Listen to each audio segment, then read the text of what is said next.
Motorcycle lane splitting is a common practice in many parts of the world, but it's actually illegal in the United States, except for California. Now, I wanted to see how well autopilot would detect lane splitting motorcycles, so I recorded some videos, and I also recorded them in binaural audio. So if you use your headphones, you can actually hear the vehicles coming from behind and going forward. It's quite neat.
Another motorcycle coming up.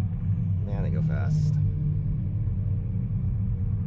I don't think autopilot saw that one. I have to check the film. So you can see that autopilot has a lot of variability in how it detects the motorcycles. Sometimes it seems to identify them as being merged with the car. Other times it's detecting them as a car, or in the right side lane, or sometimes it does accurately detect the motorcycle in between lanes. There's even times when autopilot doesn't seem to detect the motorcycle at all with the cameras, though it does seem to do a pretty good job of detecting the obstacle with the ultrasonic sensors, so assumedly it wouldn't accidentally run into a motorcycle. As of now, autopilot does not actually detect and move over to make way for lane splitting motorcycles. I try to do this by disengaging autopilot and moving over when it's a really tight squeeze. It's safer for both parties. But sometimes the motorcycles come up from behind you really quickly, and they're there before you even notice them. A lot of Tesla owners like to use the backup camera while they drive. While this gives you a really great view of everything around you and a really nice wide field of view, that fisheye lens has a downside, and that is it's not really good for visualizing objects that are far away or that are coming up really quickly from behind you. So the standard rear view and side view mirrors are still very important. Even if you're checking your mirrors regularly, you can miss these motorcycles because they come up so quickly. But I, like many drivers, actually use my ears to hear them coming. And to my knowledge, I don't think any self-driving vehicle programs are really using audio sensing in order to help their vehicles sense their environment better. But it's a very important sensory input for detecting the sound of a motor coming up from behind, or horns honking, etc.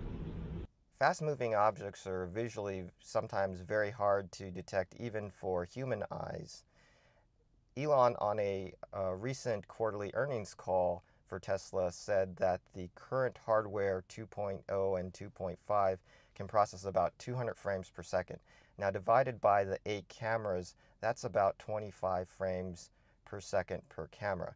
That may not be fast enough to detect really fast-moving objects. However, the new hardware GPU upgrade, which is supposed to be custom made by Tesla and released sometime in 2019, supposedly has 10 times more processing power, so it could process up to 2,000 frames per second.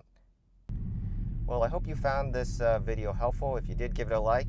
If you want to know which videos are coming up next, don't forget to subscribe.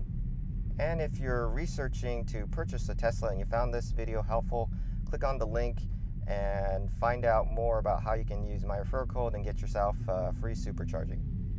As always, I enjoyed having you along, and see you next time.